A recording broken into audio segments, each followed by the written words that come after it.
All right, welcome, my friends, to Evergreen Perspective, where we delve into a myriad of topics shaping our world today. I'm your host, Ben Chrisley, and this is a Sapling Edition of Evergreen Perspective. And we're tackling a topic that ignites a huge debate in DC, and it has wide economic consequences attached to it. We are talking about the debt ceiling. Now, you've probably heard about the debt ceiling, but what exactly is it? How does it impact you? Well, let's find out. Let's break it down. What is the debt ceiling? Well, the debt ceiling is a legal cap set by Congress on how much money the U.S. government can borrow to meet its existing financial obligations. These obligations include funding like Social Security, Medicare, military, tax refunds, all the things that the government pays for. The debt ceiling doesn't authorize new spending. It only allows for the government to pay for expenses that have already been approved by Congress. Once this limit is reached, the Treasury Department cannot issue additional debt without going back to Congress to get it raised or to suspend the debt ceiling so that they can borrow further. The implications of the debt ceiling go beyond just Washington politics, though. If the government is unable to pay its bills, it risks defaulting on its debt, an event that would send shockwaves around the global financial markets and significantly erode the economic confidence of investors, businesses, and everyday citizens alike. So it's a big deal for everybody, regardless, right? So how did the debt ceiling come to be? So let's imagine it's the early 20th century. The United States is mobilizing for World War I, and the government needs to fund support for the war effort. Well, in 1917, to streamline the process, Congress passed the Second Liberty Bond Act, establishing the nation's first debt ceiling. This allowed the Treasury more flexibility in managing finances, setting up a cap on the total amount the government could borrow. So basically, it gave the Treasury Department a number that it could borrow up to without having to come back to Congress and ask for permission to borrow more money every time.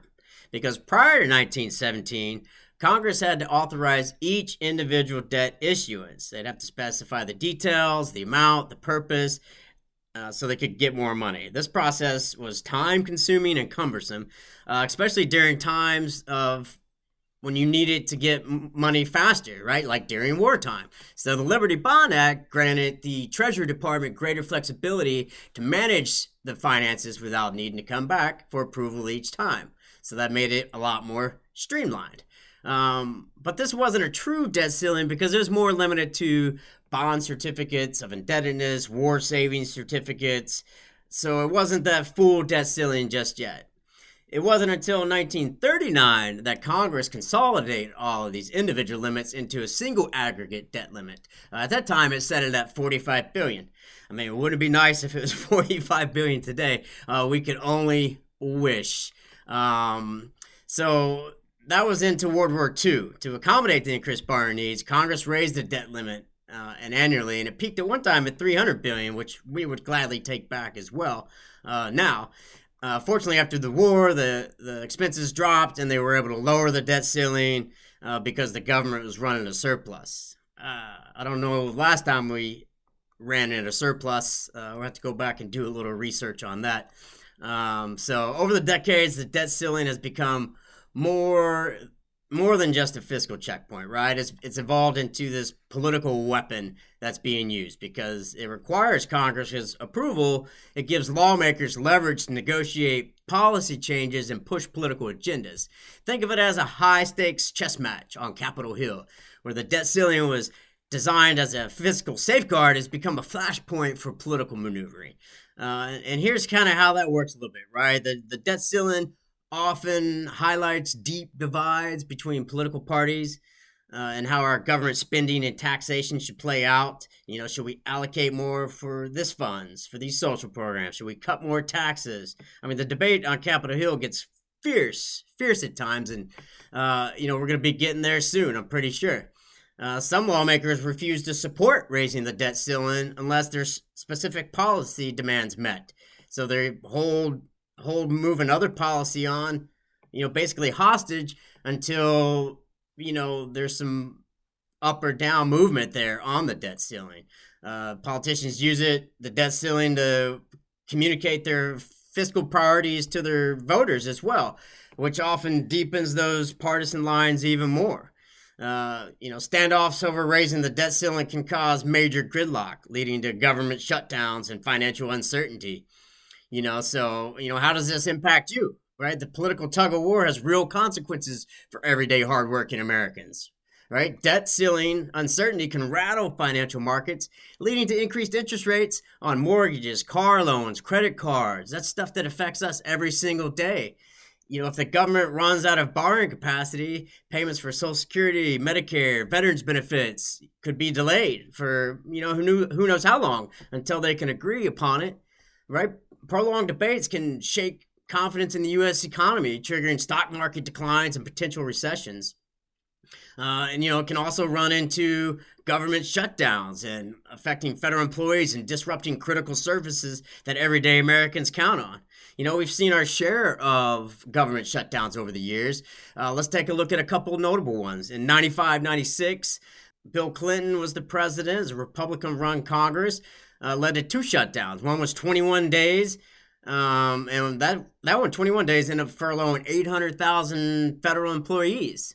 And then in 2013, under President Obama, over the Affordable Care Act, ended up in a 16-day shutdown. That estimated to cost the economy about $2 billion. And then the longest running shutdown in U.S. history was 1819 during Trump's presidency, over the border wall, who stemmed from the dispute over the wall funding. It resulted in about $3 billion in permanent economic loss. So, historically, debates over the U.S. debt ceiling have often reflected partisan divides, right? With Republicans frequently expressing reluctance to raise the limit without accompanying spending cuts, while the Democrats have typically advocated for raising it to ensure government meets its existing financial obligations. But, in a recent notable shift, President Trump has recently proposed eliminating the debt ceiling altogether. In December, in an interview, he stated that it's the smartest thing that Congress could do and expressed a willingness to lead the charge on this initiative.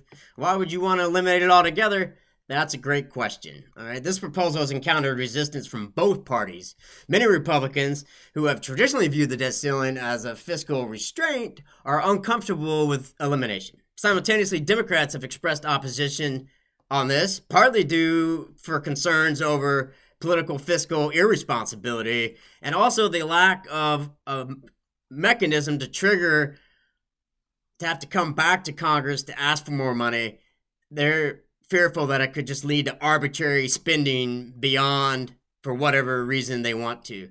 Many believe it's a move by the Trump administration to further limit checks and balances, as Congress, as we know, has the power of the purse, right? Article 1 states that the Congress shall have power to lay and collect taxes, duties, imposts, and excises, to pay debts and provide for common defense and general welfare of the United States.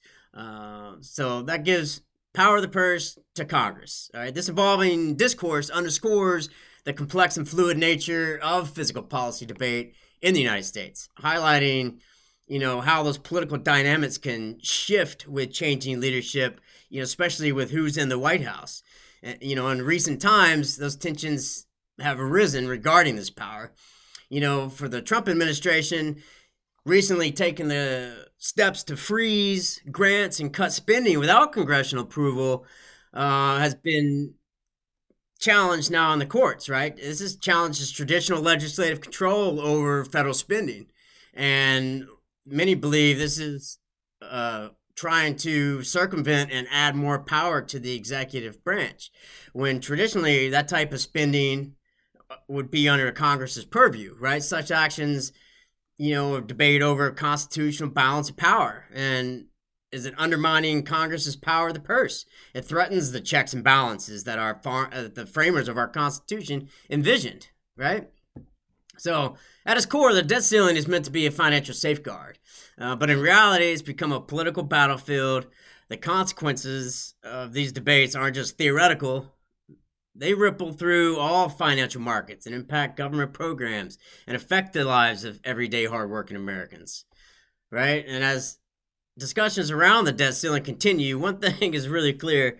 is that it's not just about these imaginary numbers on a balance sheet, right? It's about economic stability in our nation, the livelihoods of millions of people, and the integrity of our democratic processes. These are the checks and balances that have been put in place to maintain equal footing between three branches of government, right? So I don't know. What do you think? Should we eliminate the debt ceiling? Should we keep it in play as it is? Or do you think something different altogether? Well, get ready for these fireworks to begin, because this issue is going to hit the House floor in the coming weeks. And so look for some big fireworks, big debates. We've already seen it with the recent reconciliation vote of the budget. It's only going to get more heated from here. But I'd like to hear your comments on what you think about it. Drop your comments below. Don't forget to do that. So anyway, that wraps up today's Sapling edition of Evergreen Perspective. If you found this discussion insightful, be sure to subscribe and to stay informed. Until next time, I'm Ben Chrisley. Take care of yourself and take care of each other. Thank you for tuning in. I'll see you next time.